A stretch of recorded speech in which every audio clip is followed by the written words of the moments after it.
Okay, I got to remember to do that. Hey, everybody. Welcome. This is a very special happy half hour because this is number 52. We have done happy half hours every Thursday at 4:30 for an entire year now. An entire year. Happy anniversary. And if you are tuning in for the first time, you are listening to Carolina Retirement Planners Happy Half Hour. When COVID hit, we wanted to, communicate with folks, and so we said 4:30 on Thursday, we're going to do a half hour something, and we've been doing it ever since. And we say, get your favorite drink and sit down and enjoy. So today we're going to talk about what earns more, a Roth IRA or a regular IRA. But before we start, we always like to kind of, talk about some things. And behind the scenes, we have Amy. Amy, what day is this? Today is National Creative Ice Cream Flavor Day. National Creative Ice Cream Flavor Day. Well, Yeah. what kind of creative? In commemoration of the day, I believe that you actually have a creative ice cream flavor. I do. So I actually live very close to Fermental. So I sent Steve, who's the owner, a quick message. I was like, hey, don't you guys have wine flavored ice cream? And he was quick to reply. He's like, we do. And he's like, let me check if we have any in. And he did.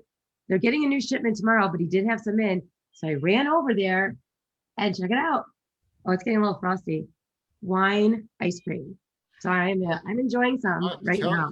So does it taste good? Because yeah, it's fantastic. It's like, really, I don't know really how good. I feel about the. And the more you eat, the better it tastes. It's so good, you guys. Did you have to show your ID for the wine ice cream? Does it have an alcohol content? I'm sure it does. Yeah. I am not well versed in this. I will have to ask him. But yeah, I would assume it does. I'll have to look into this. I'll do a little digging. Well, normally I don't drink during happy half hours because I found it really good. As you can see, I'm not in the office. I'm actually in the Uwharrie office. This is a cabin we bought in the Uwharrie Mountains up near Albemarle. And I got work to do. I'm on the back porch and it's hot. So I am drinking a pale ale, a Rolling Rock Extra Pale Ale.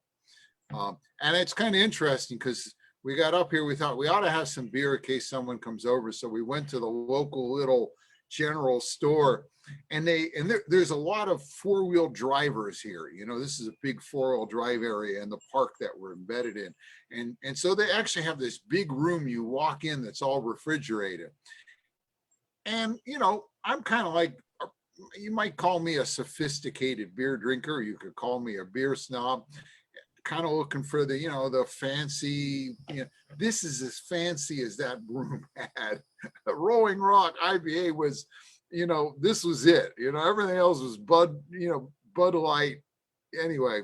Hey, don't hate on Rolling Rock. That is a nice, good beer, a good, nice deck beer. It is a good beer. A hot summer afternoon. In a past life, I actually used to make, when they painted the color on with a glass frit, I made the glass frit at a company near Pittsburgh. And I've been to the factory where they apply the coloring. I've watched these go by at 100 a minute. And I'll tell you, even though the bottles are empty, you work up a really big thirst watching Rolling Rock bottles go by at 100 a minute. So anyway, so a little story there. Well, enjoy. Cheers, Dad. We do have some people who've joined us. We have Bill. Hey, Bill, welcome. And Cindy, hi. And Al, who is now in Wilmington. Welcome, Al. And happy 4th to you as well, Martha. And hey, Mary, good to see you. And Nancy.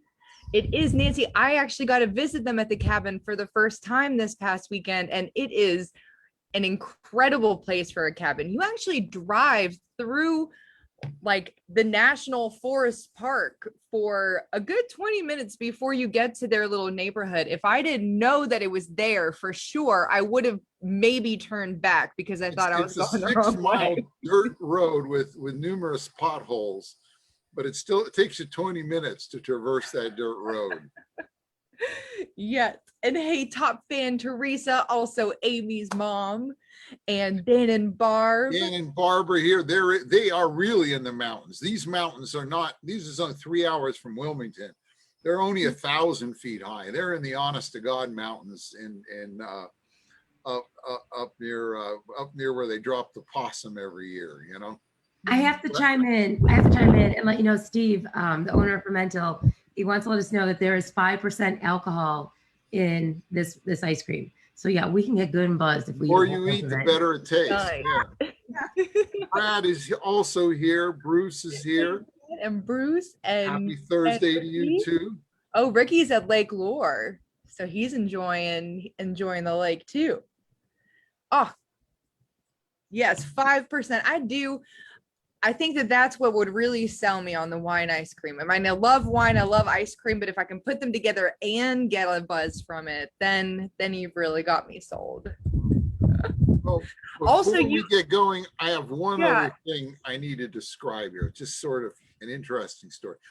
This is where I am now, is Montgomery County. It's one of the poorest counties in the state. It's like buried in the middle of the state, near Albemarle, between Troy and Albemarle. And, you know, I like to fish. So I went to a local tackle store to get some fishing paraphernalia. And there on the shelf was this box. This is a genuine adult sized Red Ryder BB gun. Now, if you're on this call and when you were a kid, you had a BB gun, I want you to go in the chat and tell me you had a BB gun when you were a kid. I want to just do a little informal poll. When I was a kid, I had a Red Ryder Daisy BB gun. It says right here, it's the family sporting tradition since 1940. And so I kind of said to my wife, I said, you know, I'd like to get that BB gun. She said, oh, you shouldn't get that BB gun. Don't do that. But next time I went in, I just decided I'm going to get the BB gun. So I bought this BB gun. And we've been sitting here on the back porch, and out in the yard, we put a box with a target, you know, and we just sit here and take turns shooting at the wife is really getting into it. It's been interesting. She's really, you know, it's a tad addictive there. This you know, sitting there taking pot shots with a BB gun. So let's see, we've got Bill has had a BB gun. Al had no BB gun. Nancy's neighbor had a BB gun. Yeah, don't shoot your eye out. That's the thing. Rick had a BB gun. That's good to see. Nadine's brother had a BB gun. It's been sort of interesting, but this county is sort of a cross, it's sort of like Mayberry meets Deliverance, you know. It's sort of an interesting place, but and actually, as you come in here, you pass a hunting camp. I had a lizard on me. I had a little, I'm so sorry. I had a little Enola lizard crawling on me. Yeah, so pardon me. I'm so sorry. Brad had a BB gun. Jay, hey Jay, good to see you. Dan had a BB gun. You know, it's like good to see our generation. We raised us right, you know. But all right, Dad. Well, that's enough of that. Let's get on with the official show. You're right. Yeah. Let's talk about what is the question that we're answering today.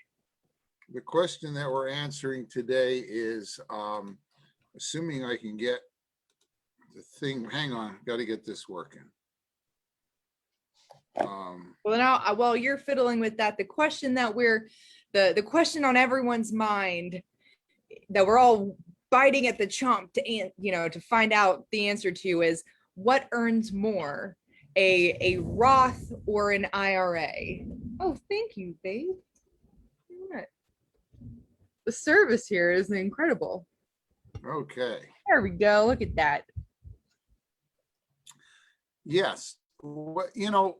I find there's a lot of misunderstandings when it comes to Roths versus regular IRAs. And and we have, if you've been on the Happy Half Hours or taken our classes or anything else, you've heard us talk about it a lot. But the question remains, should I put money into a Roth?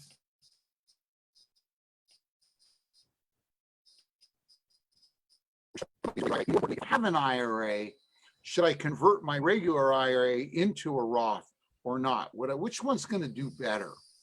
And people often don't understand this. And I'm going to go through it today. And we always like to use real life fictitious examples. So today we're going to use the example of the person with the Roth. Her name is Bonnie. And we're going to have Clyde, who is dealing with the regular IRA. So we've got Bonnie and Clyde. Arguably, you might say this choice was inspired by my recent purchase of a BB gun. Don't know. But Bonnie and Clyde, they both have IRAs here with $100,000 in a regular IRA.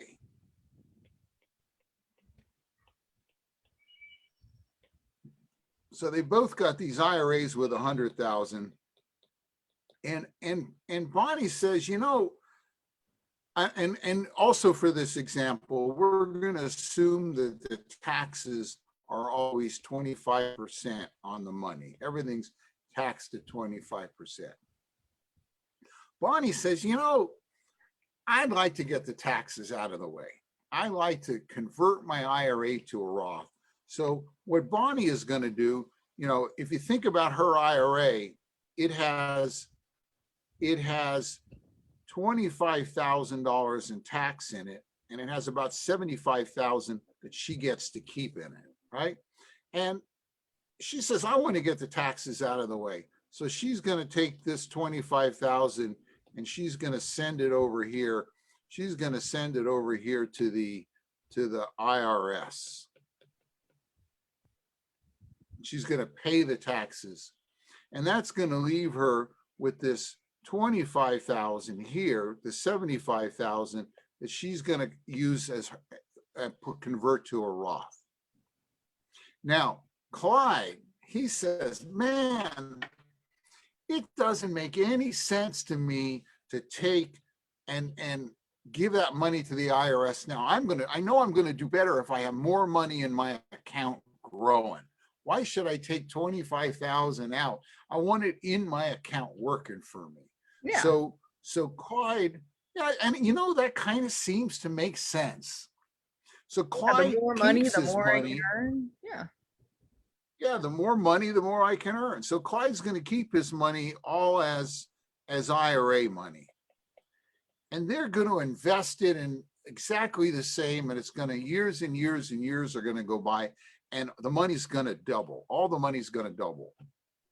Okay. And so if you think about it, if Bonnie's money doubles, she's going to have 2 times 75,000, or she's going to have 150,000 here in her Roth IRA. Now, Sam, is she going to owe any tax on that Roth IRA? No, she will not. And will her, if she leaves the money to her kids or grandkids, will they own any tax? No, they will not. So that money's tax-free forevermore. Correct. Now, Clyde had all 100,000 working for him. And so he's going to put it into he's going to grow it. And when he's done, since it doubled, he's got 200,000. Now we might say, golly, it sure looks like Clyde was smarter because Bonnie only has 150, but Clyde has 200,000. But what haven't we taken into account yet? His taxes. The taxes. Clyde still hasn't paid taxes on it. Now, if the 200,000 is taxed at 25%, how much will he owe in taxes?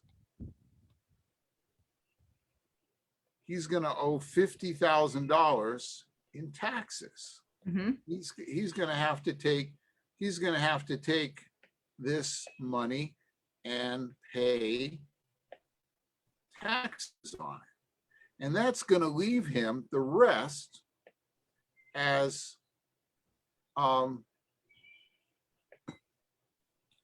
if this works, that's going to leave him the rest of the money as tax-free. He'll get to spend. Well, guess what? 200, he still has only 150,000 that he can spend. They both ended up with exactly the same amount of money, even though Clyde had all this extra money working for him. And you see what Clyde was doing is Clyde was growing. He was growing the IRS's money for the IRS, and he was growing his money for him. Just because he had more there doesn't mean he's gonna have more in the end. Well, what happens if taxes go up in between all the years that they were letting that money grow? Let's say taxes went from, let's say they went from 25% up to 35%. Ooh. Ooh, well now instead of 50,000, he's gonna owe $70,000 in taxes. And he's gonna have more money going to the IRS. And instead of keeping 150, he's gonna keep 130. Bonnie, on the other hand, locked in the lower tax rates. You always want to pay taxes at the lowest rate. And Bonnie was able to do that, where Clyde messed up and didn't. So this is one of the key principles of, you think which earns more? Well, everything earns the same if taxes remain the same, but if taxes go up, things get ugly. Now, Sam, give me a couple reasons why people's taxes are going to go up. Let's say Bonnie and Clyde were married. Why would their taxes go up? Give me at least two reasons. Well, one reason is, unfortunately, either Bonnie or Clyde, if they were married, one of them is going to pass before the other, and the survivor is going to have to file single. And single tax rates basically go up twice as fast as, it goes up twice as fast as married rates. We've done that in previous happy half hours, which are all recorded, by the way. And there's also the site called rogo.com, where we've also got some of these things recorded, some pieces of classes recorded. So those are, that's one reason. If you are married, when one of you dies, your spouse, the surviving spouse, is going to automatically be in a higher tax rate. So better to pay the taxes now while you're both alive and getting the advantage of married tax rates. Mm-hmm. What else? Why else? The other reason is because, currently by law, they are mandated to go up. That's right. In 2018, we passed the Tax Cuts and Jobs Act. And what it did is it took like the 15% bracket and reduced it to 12, and it took the 25% bracket and reduced it to 22, and the 20, and so forth. But we didn't cut spending. We cut taxes, but we kept spending. And so by law, that that tax cut has to sunset by January 1st of 2026. How is it? Here you go, devil. 2026. So we got about 5 more years where we can take advantage of those lower taxes. Maybe less time because we are spending money like mad, and we really need to increase taxes to make up for this deficit. So there's a couple of reasons we know taxes are going to come up, and doing a Roth conversion is a smart thing to do. You don't have more money because you left the taxes in your account. And if taxes go up, you're very likely you're going to have less. So this is our little lesson for today. What earns more, a regular IRA or a Roth IRA? It's all depends on taxes. Amy, is that your comment or somebody else's comment? That's my comment. That's my analogy. That's what I always say. Amy says that we're spending money like a drunk girl on Amazon. Where one day all these boxes show up and you're like, oh, I guess I was drunk a few nights ago. It's happened to me. I've done it before, and I'm like, oh, snap. Okay, some people are asking, can we trust that the government won't change the Roth rules? I don't know if you can trust anything with the government, but it's really hard when you said, we're going to give you this, we're going to let you grow this money tax-free to renege on that. I think that I have not heard that they could change I've not heard rumblings that they would change the rules on a current Roth account. Now, what they may conceivably do is give limitations to Roth conversions in the future. So maybe if you have an income over a certain amount, you cannot do a Roth conversion, or maybe you can only do so much of a Roth conversion. So there could be certain limitations on converting money to a Roth account in the future. I see that as something that would happen before they would. If anything, they're going to make it easier to put money into a Roth because we need taxes. And if you convert to a Roth, you're paying the taxes now. And, it's one of the, as Bruce asked, that they changed the Secure Act, the rules for inherited IRAs, kind of forcing you to get money out quicker. But again, they want the money sooner. So encouraging people to put money in a Roth would be probably a good, would be the thing. But I'll tell you, I look at it this way. If they change the rules for a Roth IRA, think of what they're going to do to the regular IRAs. I mean, you're still likely to come out ahead. If they muck up the Roth rules, they're probably, by that time they've probably decimated the IRA rules. So I think it's still going to, in principle, is going to be a good thing. So And Barbara, a regular IRA, it does not go tax free to your heirs. So if say you give it to your 50-year-old son inherits your IRA, they would have, unless they're disabled or there's a number of qualifiers, but a normal 50-year-old son, everybody, almost in most every case, they would then have 10 years to take all of the money out of the IRA and pay taxes on top of their income rate at their highest. People get confused because under the current law, if you leave someone non-IRA money, let's say you bought Apple in 1984, and you bought it for $100 and it's now worth $100,000 or whatever it would be. If you die and leave that non-IRA money to your kids, they get what's called a stepped up basis. They get it at at the value on your date of death. They're talking about changing that, but they've been talking about changing that for 100 years. It's very difficult to do.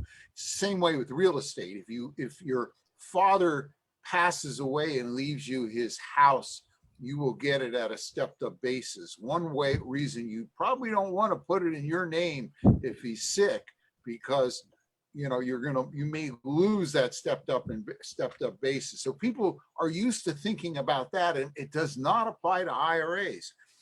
If you're going to pay the tax, your spouse is going to pay the tax, your kids, grandkids are going to pay the tax. The only way to avoid tax on an IRA is to give it to charity. So that's one thing people often get confused about. In the classes I've taught, I've often find when I do a survey that a lot of people don't know that. And by the way, that brings up another thing. We are now starting classes up this month. Amy, do you have the dates handy? Do you have the dates memorized? Yes, sorry, I hit the wrong thing. I do. We are Saturday, July 10th from 10:30 a.m. To noon, and then Tuesday, July 13th from 6:30 until 8 p.m. for the tax workshop. And we do have the dates for the full class, but we don't have any of the other information as far as the landing pages or anything to release yet. So we can later in the month, we're going to do a 4-hour bigger retirement class. So if you're on this call, you've never been to a retirement class, I think it's probably in the link that we sent you, the bomb we sent out today. You can put your name in the chat and say, send me more info, or you can go to our website and tell us, send me more info. If you've been and you've got friends that could use this, let them know, send them to the class. The tax class, especially right now, man, taxes have to go. We've got such a big deficit. It will pay to be prepared. And we're teaching it at UNCW, and it's a great classroom. You need to also remind people that because it is in person, seating is limited. So it is already filling up. If anybody is interested, you do need to register. While it is free to attend, you still have to register. It's not like just attending our happy half hour. So I just put the link in our comments. So if anybody's interested, they do still have to register for that. It's good to be back alive, in person. So there, if you haven't come and you come to happy half hours and enjoyed them, you're going to love the class. Our classes are not boring. Our classes we do not teach boring classes. No, you don't. I love your classes, and the in-person classes, I have to say, I love them even more. I'm looking forward to being there and doing this again with you guys. And I'm always just in the background, but I love them. Well, Sam, it's time. I'm ready. Wait, I just got to tell you guys this. Wine ice cream is fantastic. And you guys know I don't even really like wine. This stuff is like amazing. I know. I saw you post some flavors there, and there's definitely some that I want to check out. I'm actually I'll put it in the comments here too. My in-laws live near Fermental, and I'm going to be going to see them over the weekend. So I'm going to have to stop and get some ice cream to try. I'm very excited. You're going to have to do it soon because apparently they run out pretty quickly, and he's getting a brand new shipment in tomorrow. So if you're interested and you're down this way, let me know. I'll meet you over there because I want to try the cherry Merlot. So yeah, let me know. Awesome. All right, so I am doing the wine drawing today. So if this is your first time here and you are not familiar with how to enter, or if you have not entered before, please enter our wine drawing. To do so, all you have to do is each week, if you are a member of Facebook, you just have to click that you are going to to the happy half hour. There's an event each week that we create. You can share that event with a friend. We'll give you an additional entry into the wine drawing.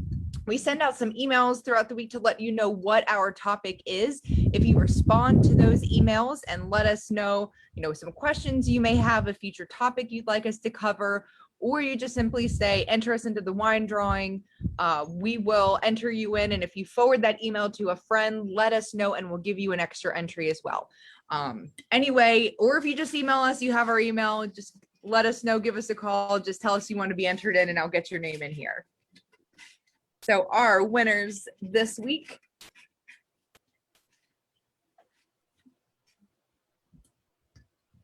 are, whoop.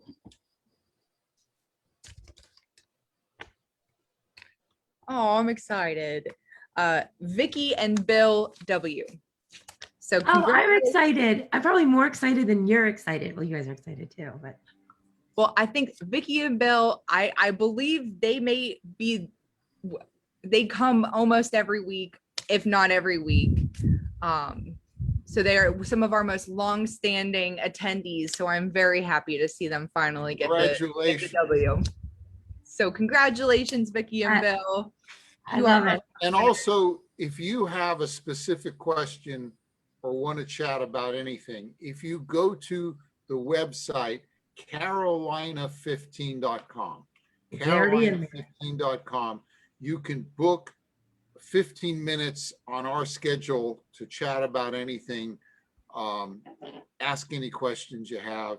It takes you right to our calendar, and you can just say, here, book it there, and we'll have a phone call, 15-minute phone call about anything you have. So that's a good way to get in touch with us about anything that concerns you, or if you want help with your retirement. So, okay. Cheers. Everybody have a safe and wonderful 4th of July too. Yes, enjoy it. Happy I'm 4th gonna of July. go out fishing. I've been fishing every morning at dawn, I so like it. just it's a cool little lake here. So, Oh. okay. Well, everybody, cheers. Cheers. Have a good holiday. Have a good holiday.